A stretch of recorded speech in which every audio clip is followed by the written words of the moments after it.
Hi everyone, this is Mary Copeland. We are on our monthly Compass and Clock meeting, and this month of May we are launching our Get to Know Your Fellow Members portion of the meeting.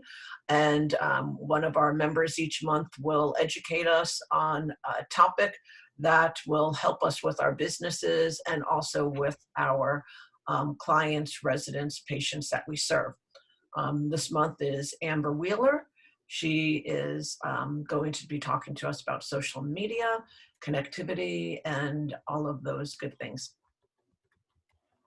All right. Well, I'm going to share my screen and let me know. Can you guys see that? This is growing your business using social media with a stock image that's, I think, in German. But anyway, today we're going to talk about growing your business through social media, and I don't want to waste any time, so we'll get right into it. Billions, yes, billions with a B, of people are visiting social media websites every day. And Facebook currently has over 2 billion daily active users. YouTube has 1 billion, or excuse me, YouTube also has almost 2 billion active users. Instagram has 1 billion. Twitter has approximately 330 million. LinkedIn has 303 million. And Pinterest has 250 million daily active users. So why are these all statistics? Like what's so important about how many people are on social media? Well, your customers are on social media, but are you? I just want a quick show of hands. Who has a personal social media profile? So everybody, who has a business social media profile? Yay, okay, good, that's what I like to see. All right, you'd be surprised how many people are like, I don't need it for my business, and you're like, with that many people, you really, really should. With such a staggering number of people using social media every single day, it is one of the most powerful ways to grow your business. Social media allows you to attract new customers and connect with audiences that you might not otherwise. And if your business isn't location dependent, you can reach customers thousands of miles away through social media. You don't need to rely only on customers by posting on social media. You don't need to rely only on customers. By posting to social media, you can even attract customers from other countries. You can get your brand in front of a vast audience, and through consistent posting on social media, you can build a powerful brand that separates you from the crowd. And you can establish yourself as a thought leader in your industry by regularly posting new and insightful content. But this raises some important questions. What's the best platform to use? What tactics should you use to be seen by the most people? Are there certain types of content that perform better than others? How can you regularly post content? And what etiquette rules do you need to follow? Many business owners think that if they simply start posting on social media, they'll be successful and attract new customers. But it really doesn't work this way, because in order to build your business through social media, you need to have a strategy in place. You need to know where you're going to post, what you're going to post, and how often you're going to post. It's important to have a plan for engaging with your audience. It's not enough to post across a variety of social media networks, because without a definitive plan for how you're going to use social media, you probably won't get the results that you want. However, if you do have a plan, you'll find yourself quickly building an audience. So today I'm going to talk about discovering an effective step-by-step social media strategy for building your business. And I'm going to guide you through the what, why, and how, so by the end you can have a firm plan of attack in place. Everybody ready? Does that sound good? I'm seeing some nods. Okay, good. Let's dive in. So step one is choosing your platform. The first and perhaps most important step is to choose the primary social media platform you'll focus on. So instead of trying to post on every social media platform out there, because there's a lot of them, let's be honest, it's important to focus on the one or two that will have the biggest impact on your business. So in order to do this, you need to know your audience. Where do they spend most of their time when it comes to social media? Where do they like to interact with brands and businesses? What sites are influencing them to make purchases? And who are the biggest influencers in your space? And what platforms are they using? For example, if your audience is younger, You may want to focus on Instagram and YouTube, which have a strong following among millennials, which, for the record, I am a millennial. I am not like 20, I'm in my late 30s. But if your focus is more business professionals, LinkedIn could be a really good place for your focus. If you're targeting women, Pinterest is probably a good place to start. So think of it this way. You want to be where your audience is, obviously. You want to publish most of your content on the social media site where your audience is spending their time. After all, you want your audience to interact with your content.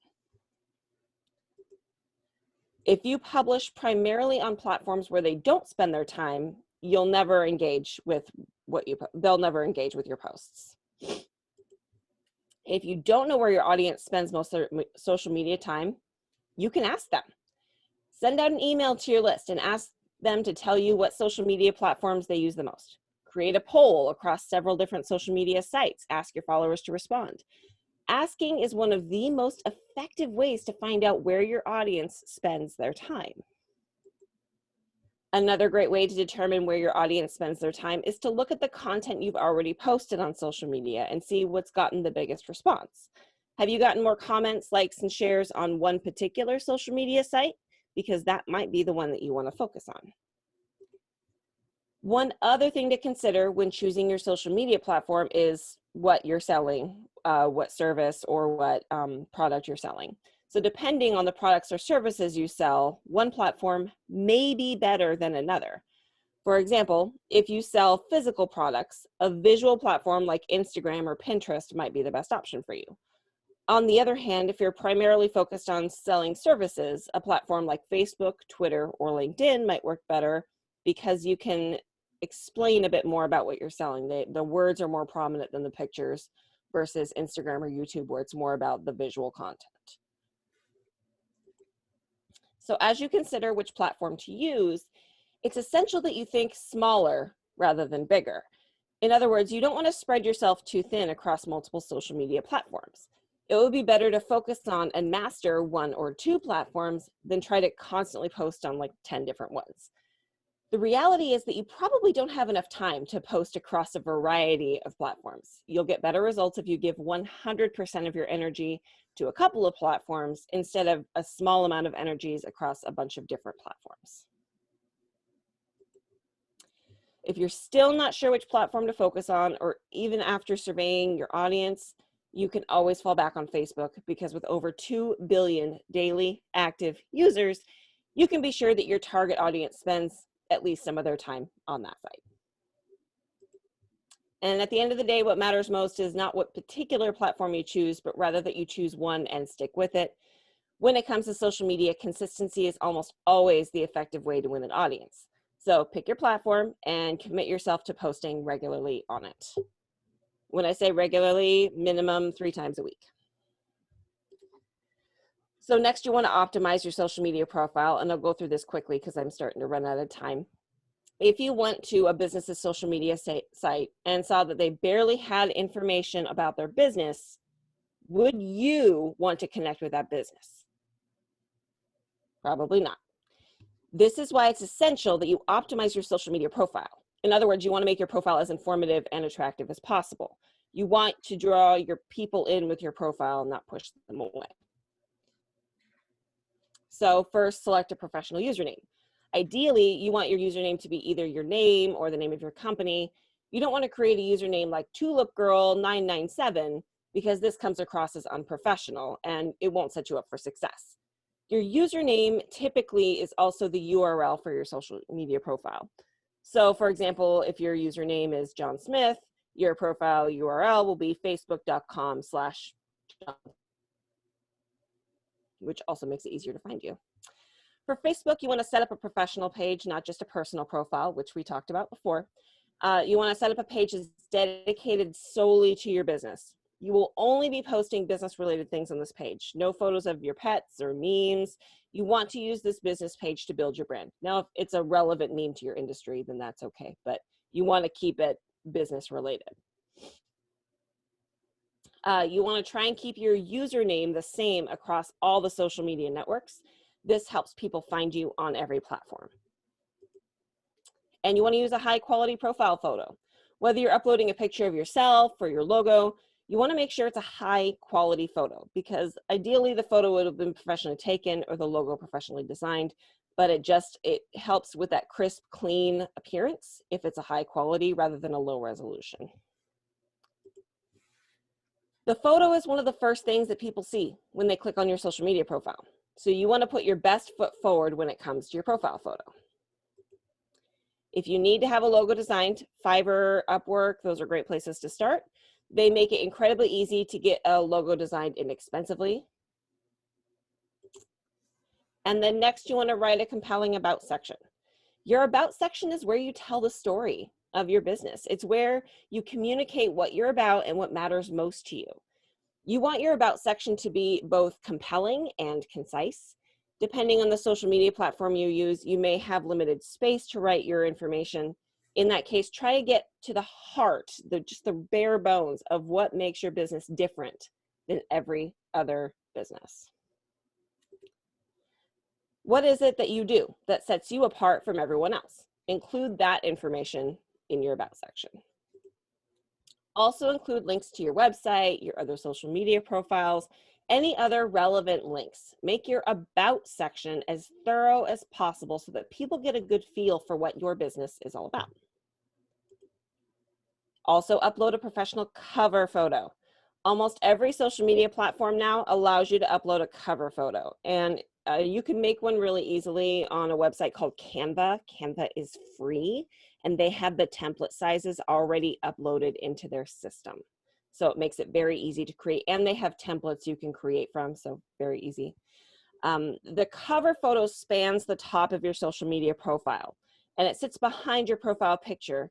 Like your profile photo, you want your cover photo to be as professional as possible. If your business has a slogan or a motto, consider putting that on your cover photo. If you don't have a slogan, you can feature a photo of your products. Ideally, you want your cover photo to further emphasize some element of your business. On some social media sites, such as Facebook, you can even upload a cover video instead of a photo. In the video, you can highlight unique aspects of your business. Like I see a lot of real estate people do flashes of houses they have on the market. If you have multiple products, nice little slideshow. Again, you can create those very simply in Canva. They allow you to do that. And also enter all your contact information, please. Remember, you're trying to grow your business using social media, and this means you want to make it as easy as possible for potential customers to contact you. In the contact section, include as many possible ways to contact you as you can. This includes your phone number, your email address, your business physical address, any possible ways that they might find you. You can also invite people to message you directly on the platform, because actually people are starting to use Facebook Messenger more often than texting. So some people prefer to use that, and you can use that free service for them to reach out and contact you. And of course, be professional. Not that I'm really worried about you guys with that one, but as you optimize your profile, think about how you want to represent yourself and your business online. Your social media profile will be the first touch point for some of your potential clients, and it's critical that your profile feels professional. If your social media profile isn't optimized and doesn't feel professional, there's a good chance you'll turn away potential clients. All right, so then of course, creating a posting schedule is step number 3. Once you've optimized your social media profile, it's time to map out how often you'll be posting as well as what you'll be posting. Ideally, you want to do this before you actually begin posting on social media, because it'll help you map out what it is that you're going to post. So consider creating a social media calendar in which you map out what you'll post every single day during a given time period or week or month or year. And this calendar will include what you're going to post as well as when you're going to post it. And so when you're creating the social media calendar, these are the questions you want to ask yourself. How often are you going to post? Ideally, it's once per day, but like I said, minimum 3 times a week. This will keep your social media profile active and show your followers that you're engaged on social media. What formats will you use? The most effective businesses utilize a variety of formats on social media. In other words, they don't just post text. They also use images, videos. I say polls is in here, but Facebook is starting moving away from polls. I think LinkedIn is one of the only sites you can still really run polls on. Quizzes and more. The more variety you use, the more you'll appeal to a wide range of individuals. And of what sort of content are you going to post? Your business will shape the types of content that you share. For example, if you're a life coach, you may want to regularly share inspirational quotes and photos. If you're a health practitioner, daily health tips could be incredibly useful for your audience. So when it comes to the types of content you're going to post, think about what will add the most value to your audience. And then if you're struggling with a content calendar, you can always do like Money Monday, Tip Tuesday, Wacky Wednesday, and so on and so forth. So you kind of know what sort of content you're going to post on those days of the week. For example, Compass and Clock Tuesdays, I've changed it so it's something that's shareable, whether it's a tip or a meme or something funny. And then Wednesdays, we'll talk about the maybe it's Thursdays. Thursdays, we post about the Ask the Experts on YouTube. Friday, we're encouraging people to sign up for the e-newsletter. And then Saturday, I have my focus on the Compass points. So even with Compass and Clock, we have a schedule with the social media. Let's get this one here. Okay. So you may be thinking, why do I have to map all this out in advance? Why can't I just start posting? And you want to consider these 2 reasons why you should utilize a social media calendar. First of all, it helps you be consistent with your posting. One of the biggest challenges that business owners face when using social media is being consistent. I mean, we're busy, right? Let's be honest, as business owners, we're busy. If you're not consistent, you can lose the attention of your audience. After all, there are millions of things being posted every single day. And if you're not consistently posting, your audience will turn their attention elsewhere. By creating a social media calendar, you do the hard work of figuring out what you're going to post up front. You take the guesswork out of things and ensure that you won't struggle to figure out what you're going to publish. This makes it easier for you to be consistent over the long run, since you don't have to consistently figure out what you're going to post. Second, using a social media calendar forces you to be active on social media. In other words, you can't use the excuse of not knowing what to post. You've already laid out what you're going to post, and you need to stick to your schedule if you're going to win over new customers. There is one other thing I didn't make a slide for, and I apologize, but also the thing that's really important is social media is social. And the algorithms have recently changed where if you are not interacting with other people's posts, all you're doing is posting, they start showing your stuff later down the feed. So the more you can interact with other people on social media and keep that social aspect in, the more likely other people will engage with your content, and also your stuff will start showing up higher in the feeds. Ta-da! Secret tip that a lot of people didn't know. All right. We are really close to running out of time. So next is to begin posting on social media. Once you've created the content calendar, it's time to actually start putting your valuable content online. And it's important to consistently post things that are going to add value to your audience. If you want to win new clients and satisfy existing ones, it's important to consistently post things that will add value to your audience. You're not just posting to post. You're trying to provide your audience with high value information that will help them live their best life. Every post should be helpful in some way to your audience. Your post should help your audience to think about something in a new way, take action like they never have before, laugh or smile, or learn something valuable. Mary, we're right at the 9 o'clock. I don't know if you want me to just keep going or. Keep going. I'm recording this and everybody is very positive about what you're sharing. Okay, thank you. Again, this goes back to knowing your audience. If you know your audience well, you will know what they find most valuable. If you don't know your audience, you'll struggle to post. So consider posting things like inspirational quotes, tips and tactics, tutorial videos, live videos, and pictures that will be motivational to your audience. For example, let's say that you're a health and wellness coach. You could post inspirational quotes about being healthy, tips and tactics for eating healthier, a tutorial video on how to perform a particular exercise, a live video in which you answer questions for your audience, pictures of people performing challenging exercises, right?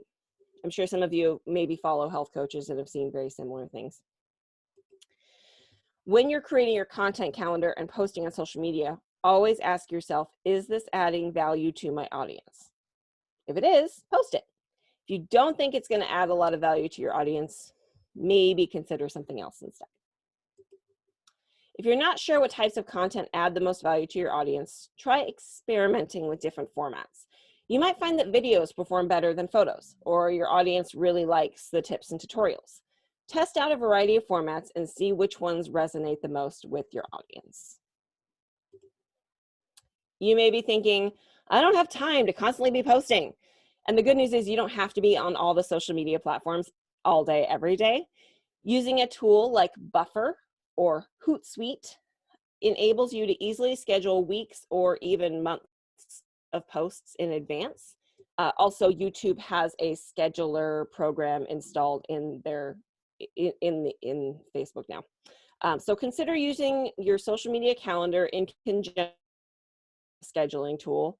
And by scheduling a significant number of social media posts in advance, you can save yourself a lot of time. Because let's be honest, when you get on Facebook to post, you start scrolling through the feed and you end up going, where did that hour go? Because you get all caught up in the feed, right? Step number 5, like I said, engage with your followers. It's not enough to simply post on social media and then go away. The real power of social media is that it creates conversations between you and followers. So what I talked about before was engaging with other content. This is engaging back with the people who engage on your content. So conversations are the key to getting more clients through social media. It's important to regularly and consistently engage with your followers. In other words, you need to be responding to their comments, answering questions, solving problems, and engaging with the content that you have on your page as well.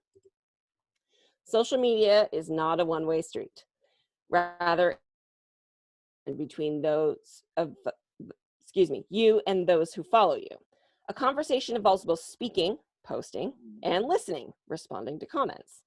If you want to build relationships, engage through social media, you need to be having conversations, not just publishing new content.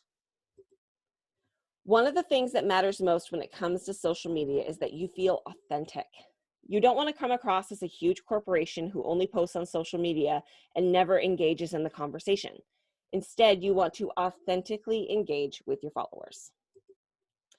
Authenticity is attractive, and it will attract new followers and turn them into new clients.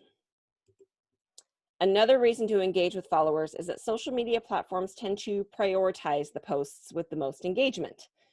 The posts with the most likes, comments, shares, and overall engagement will get shown more frequently than those posts with very little engagement, primarily because the algorithm says, this is easy, so they put it at the top of the feed. So if their site is full of things that people want to see, it keeps them on their website longer. So they want to promote that content. If you want to get your posts seen by as many people as possible, then you absolutely must engage with your followers on a regular basis. You must talk with your followers, create conversations, answer questions, and respond to any problems that are raised. Your goal is to not talk at your audience. Your goal is to talk with your audience as much as possible. Create real relationships with them. So what are some ways that you can create conversations with your followers?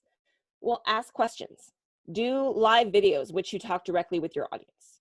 Like I said, conduct polls, but Facebook is starting to shy away from the polls. Ask people to comment on a particular subject. Make statements that will get people talking. Just be careful about being too controversial. For some businesses, level of professionalism that you want your business to show up as. And of course, like I said before, focus on being real and authentic. And step number 6 is to follow the right people. Like I said, social media isn't just about getting people to follow you. It's also about following the right people and having conversations with them. Consider following influencers in your industry.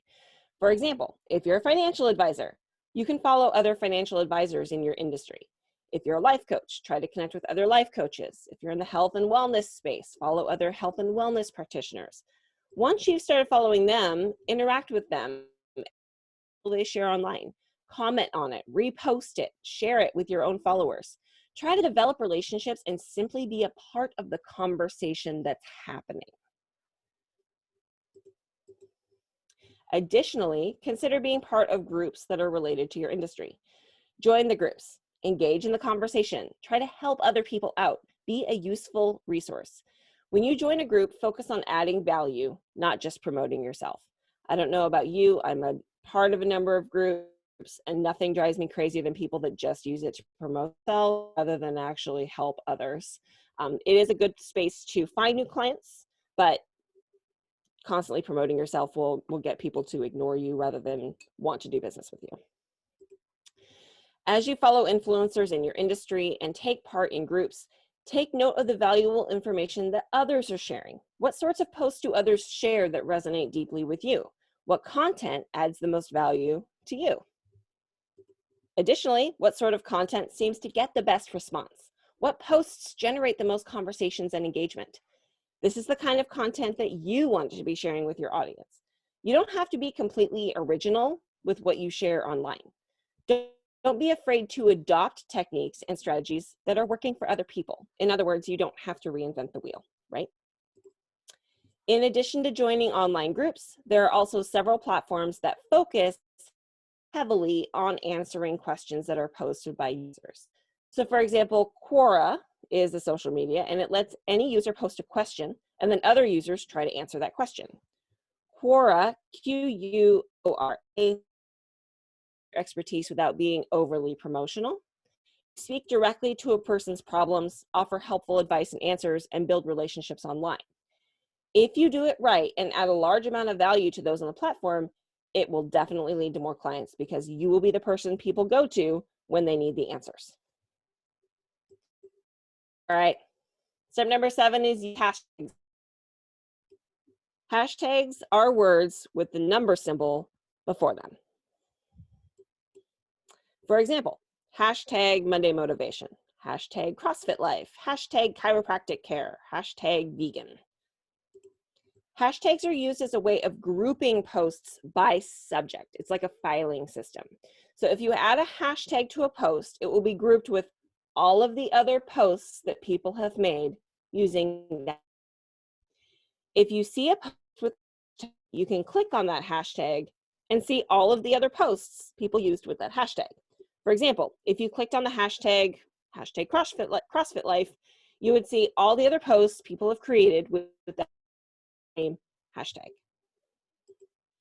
Some sites, such as Twitter, highlight the most popular hashtags, giving you a sense of what's trending at any given time. You can also follow hashtags so that you posts with a given hashtag. That's really common on Twitter and also on Instagram. The power of hashtags is that they allow you to get your content in front of a broader audience. In other words, you have your posts seen by more people than just your followers. By adding appropriate hashtags, you can get them seen by thousands, if not millions of other people. Facebook has started pushing the hashtags a little bit more because they see it working really well on Twitter and Instagram. Also, if you didn't know, Instagram is owned by Facebook as well. So those that filing system works really well. If you're searching in the search bar, CrossFit Life, all the posts are going to come up with CrossFit Life. So how do you use hashtags? Typically, it works like this. You create a social media post. At the end of the post, you add a hashtag that is somehow related to the post. For example, let's say you're a coach and you want to post a tip related to CrossFit work. You would create your post and then at the end, put your hashtags. Might look something like this. Before you do any CrossFit workout, spend at least 10 minutes getting warmed up and stretched out. Hashtag CrossFit, hashtag CrossFit Life, hashtag CrossFit workout. Notice that you can add multiple posts. Depending on the platform you're using, you may be limited by space and in terms of how many hashtags are appropriate. For Facebook, I wouldn't say more than 5. For Instagram, you're allowed to use 30, and I would recommend using all 30. Generally speaking, you don't want hashtags to dominate the post, which is also why on Instagram you can put all your hashtags in the first comment so it doesn't dominate your post. You want them to be toward the end of the post, or like I said, in the comments. One thing to be careful about is if your hashtags aren't really related to the content of your post, there's a chance you could turn people away from it. For example, if you attach a CrossFit hashtag to a completely unrelated post about a television show that you like, some people won't like it and will feel like you're abusing and maybe you don't want to follow you at all. As much as possible, keep your hashtags closely related to the content that you're posting. There are a number of websites that can help you find the right hashtags to use with your social media posts. These sites include All Hashtag, Seek Metrics, Tailwind, and Ingrammer. And the last step is to experiment. If you truly want to succeed on social media, you have to experiment and see what works best. I wish I could say there is this definite formula for getting a post that works, but it doesn't work that way because people are unpredictable. Different types of content will resonate differently with your audience. You find that videos work really well, while inspirational quotes don't perform as well. Or you may find that asking questions generates a lot of discussions, but your polls are falling flat. Some types of content will simply resonate more with your audience, but you need to experiment to find out which types of content work best. Experimentation is especially critical since social media platforms are constantly changing. For example, currently Facebook gives preference to posts that keep people on their site as long as possible, such as videos. These posts up in people's news feeds more often. Facebook doesn't nearly as much people off their website, such as links. But this could change. In the future, Facebook may give preference to some other type of content. The moral of the story is be constantly testing to see what works most effectively. As you test, you'll discover what adds the most value to your audience, then you can post more of this type of content, which will generate significantly more engagement. It ends up being a virtuous cycle that helps you connect with more and more people on social media. So are you using social media? Because if you're not regularly using social media to build a business, you should be. The advantages of using social media are enormous. With social media, you can attract new clients, build your brand, establish yourself as a thought leader, connect with new audiences, create meaningful relationships, connect with other influencers, and so much more. It's not particularly complicated to get started on social media. Simply follow the steps I laid out in this presentation. And you don't need to be intimidated by social media. Even if you've never consistently posted on a platform, you can get started today. You can easily start building your business through the power of social media. So don't wait any longer. There's clients out there and they're just waiting for you to find them. And that's it. Thank you. I will stop sharing.